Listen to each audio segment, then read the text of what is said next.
Hello dear students, welcome you all on my YouTube channel Tesla Tutorial.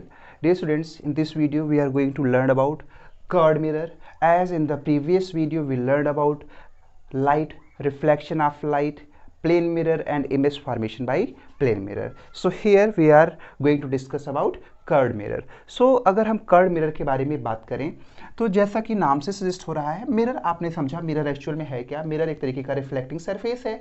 Reflecting surface किस nature का है, means reflecting surface का shape क्या है, इसके बेसिस से हम मिरर की नेमिंग करते हैं. बेस अगर रिफ्लेक्टिंग सरफेस फ्लैट है तो प्लेन मिरर बन गया.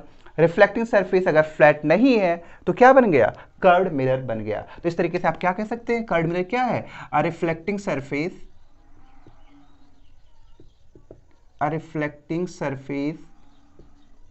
surface which is not flat. फिर क्या है, दैट इज कैसा है, फिर कर्ड है.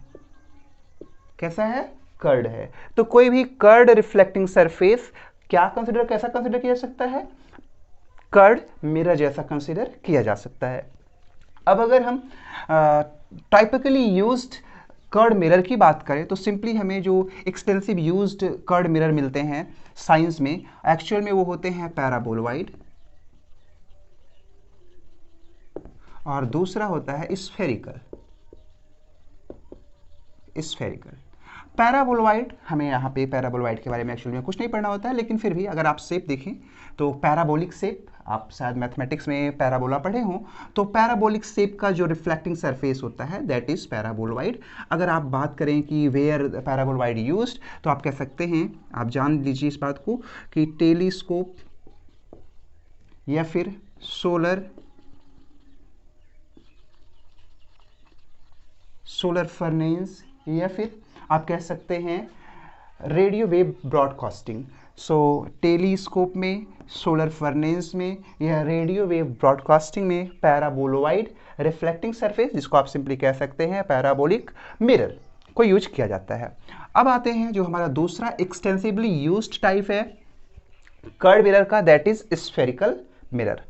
बात करते हैं स्फेरिकल मिरर. सो अगर हम स्फेरिकल मिरर को सिंपली डिफाइन करें, डेफिनेशन देखें, पहले डेफिनेशन देखिए फिर बाद में अच्छे से आपको हम समझाते हैं. Spherical mirror means reflecting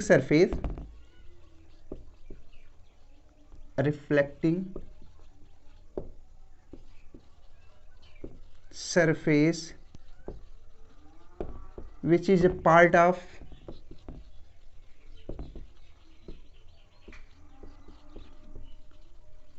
sphere. A reflecting surface which is a part of sphere and can form image of the object placed in front of it can be considered as spherical mirror. तो चलिए जरा सा हम spherical mirror के बारे में थोड़ा सा आप समझने का प्रयास करते हैं, डिटेलिंग करते हैं. हम सपोज करते हैं कि हमारे पास कोई एक स्फेयर है जो कि ट्रांसपेरेंट ग्लास मटेरियल का बना है. अच्छा, कोई जरूरी नहीं है कि जो हमारा मिरर हो वो ग्लास मटेरियल का ही बना हो, लेकिन easy availability, low cost and rigidity, all these facts make glass to be used as mirror extensively.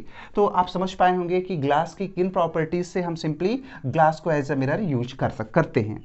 तो अब देखिएगा जरा सा, अगर हमारे पास कोई एक हॉलो स्फेयर हो जो कि किसका बना हुआ है, ग्लास का बना हुआ है, कुछ इस तरीके से जरा सा देखिएगा. सपोज करिए कि ये कंप्लीट स्फेयर है, तो इस कंप्लीट स्फेयर बना किसका हुआ है, ग्लास मटेरियल का बना हुआ है.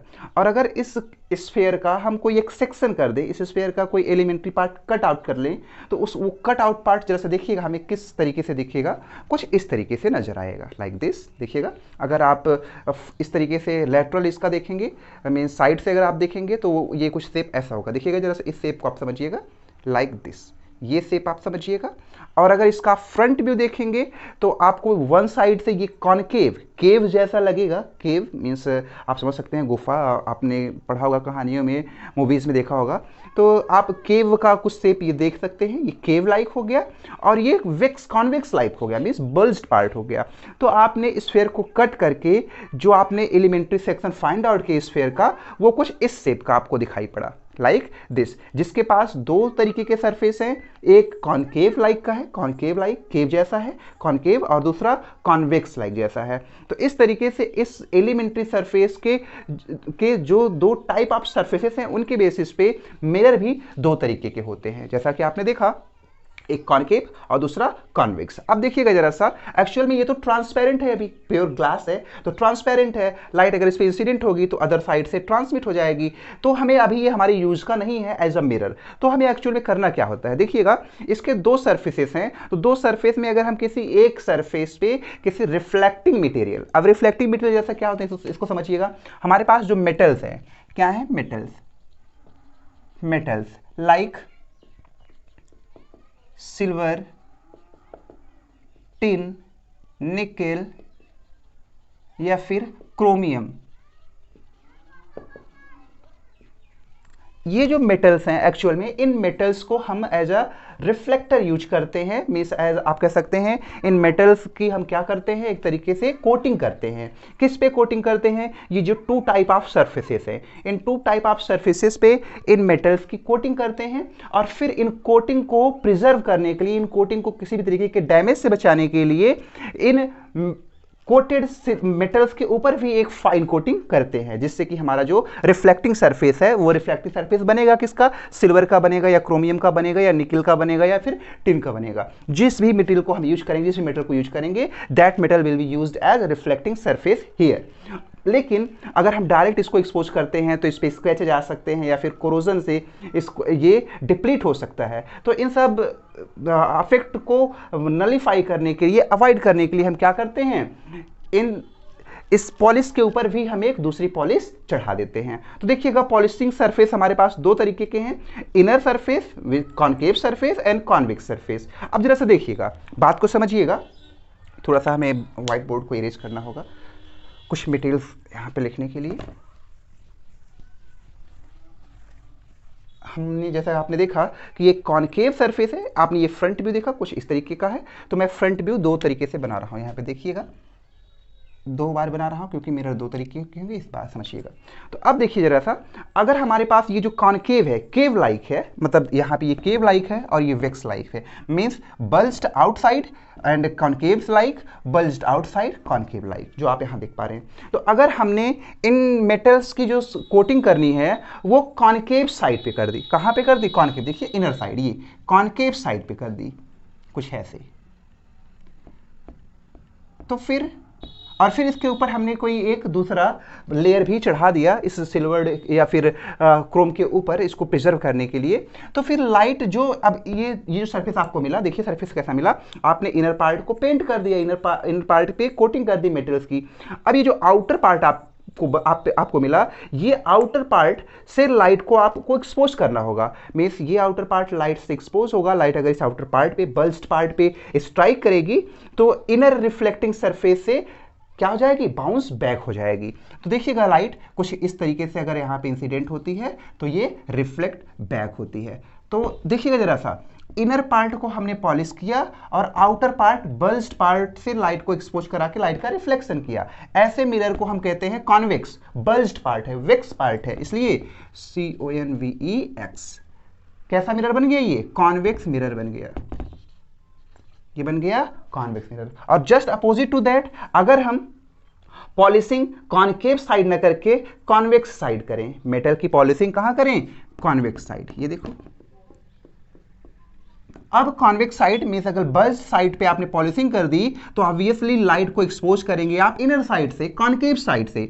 अगर कॉनकेव साइड लाइट को एक्सपोज कर रहा है और लाइट को रिफ्लेक्ट कर रहा है तो ऐसे मिरर को हम क्या कहते हैं, कॉनकेव मिरर कहते हैं। हमें नहीं लगता है कि आपको कोई भी कंफ्यूजन होगा कॉन्वेक्स और कॉनकेव मिरर को समझने में। कोटिंग के बेसिस पे, कोटिंग और रिफ्लेक्टिंग सरफेस के बेसिस पे हम डिसाइड करते हैं कि इस स्फीयर का जो पार्ट आपने कट आउट किया है वो किस तरीके का बिहेवियर शो करेगा, कॉनकेव मिरर जैसा बिहेव करेगा या कॉन्वेक्स मिरर जैसा बिहेव करेगा। चलिए अब हम एक्चुअल में प्रॉपर्टीज या फिर way of the image formation by convex और कॉनकेव मिरर हमें पढ़ना है एक्चुअल में, लेकिन ये सारी चीज़ें स्टडी करने के लिए, मीन्स इमेज फॉर्मेशन को स्टडी करने के लिए हमें कुछ बेसिक टर्म्स हैं इन मिरर से रिलेटेड, वो जानना जरूरी है। तो पहले हम उनकी डेफिनेशन को समझते हैं और पढ़ते हैं, फिर हम image formation by this two mirror देखेंगे। तो चलिए देखते हैं जरा सा।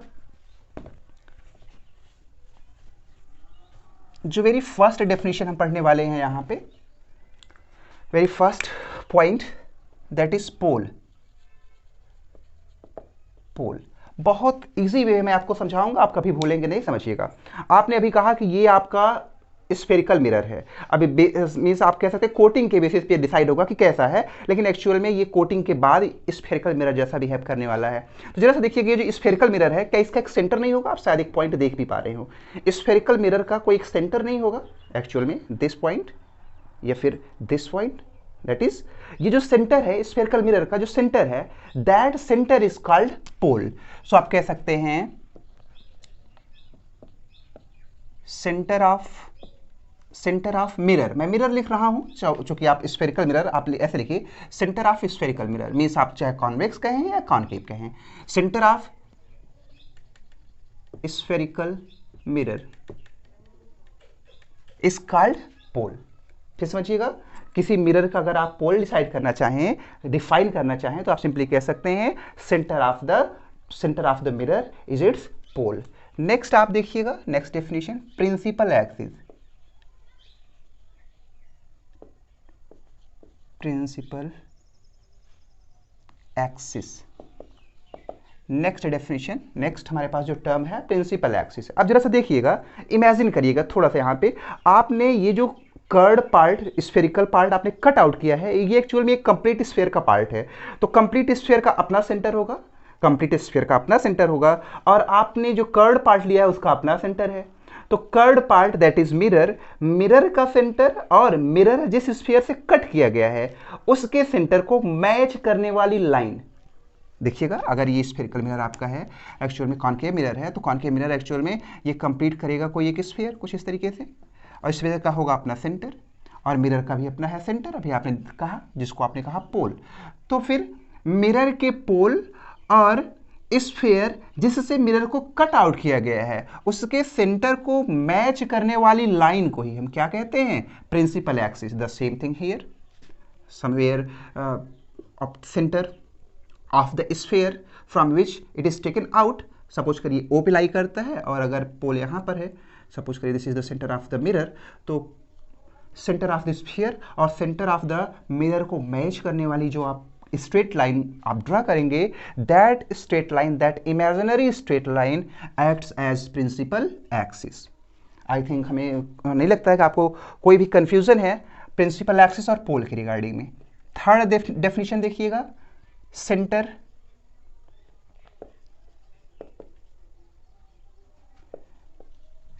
Of curvature.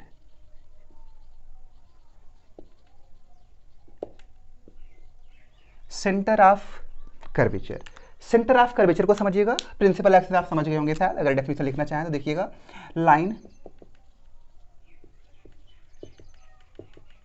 Joining pole of the mirror with the centre of sphere of which mirror is a part, of which mirror is a part, called principal axis. Line joining pole of the mirror with the center of the sphere of which mirror is a part, called principal axis. Next देखिएगा, center of curvature। तो देखिएगा जरा सा, mirror को आपने जिस sphere से cut out किया है, इस मिरर को आपने जिस स्फीयर से कट आउट किया है उस स्फीयर के सेंटर को हम कहते हैं centre of curvature. Curvature, this is curvature, curved part. So curved part जिस स्फीयर से कट आउट करके निकाला गया है उस स्फीयर के सेंटर को हम कहते हैं क्या? Centre of curvature. फिर से देखिएगा, आप सिंपली यहाँ पे बोर्ड में थोड़ी सी जगह नहीं है, मैं डिक्टेट कर रहा हूँ, आप सिंपली इसको एज अ नोट भी कंसिडर कर सकते हैं डिक्टेशन में। क्या आप कह सकते हैं सेंटर ऑफ कर्वेचर को एक्चुअली क्या कह सकते हैं, आप कह सकते हैं centre of curvature is the centre of sphere of which mirror is a part.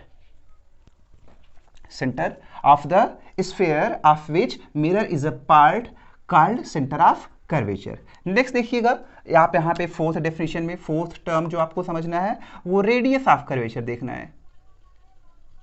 Radius of curvature, फिर से देखिएगा, जैसे कि सेंटर के लिए आपने कहा स्फीयर का सेंटर, सेंटर ऑफ कर्वेचर है मिरर का, इसी तरीके से स्फीयर का रेडियस, किस स्फीयर का, जिससे मिरर को कट करके अलग किया गया है, उसके रेडियस को हम क्या कहते हैं, रेडियस ऑफ कर्वेचर। ध्यान से समझिएगा मैंने क्या कहा, मैंने कहा radius of the sphere of which mirror is a part called radius of curvature. Next देखिएगा फोकस।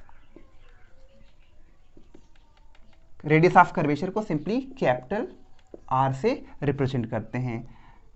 ओके, नेक्स्ट देखिएगा फोकस।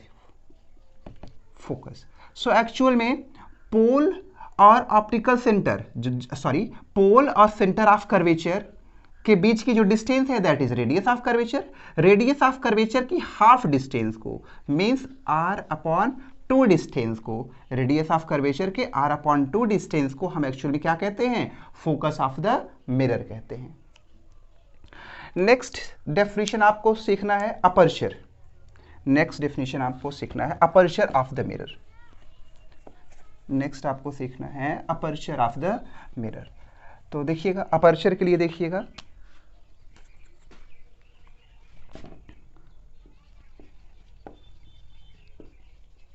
अपर्चर, अगर अपर्चर की हम बात करें तो जैसे कि सपोज करिए कोई मिरर है, कॉनकेव टाइप का मिरर है।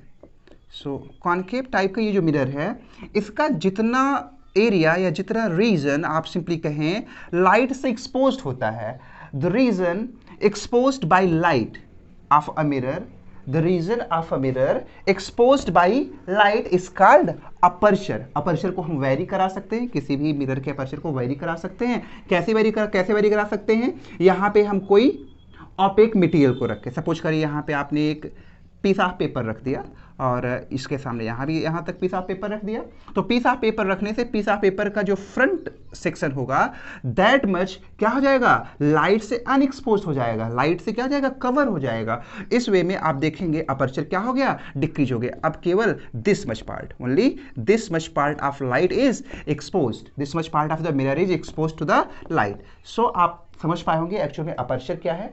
अपर्चर आप कह सकते हैं जितना रीजन, जितना एरिया मिरर का लाइट को रिसीव कर रहा हो that is called aperture. Aperture very कराया जा सकता है, कैसे वेरी कराया जा सकता है, एरिया को वेरी करा के जो कि directly expose to the light है। फाइन।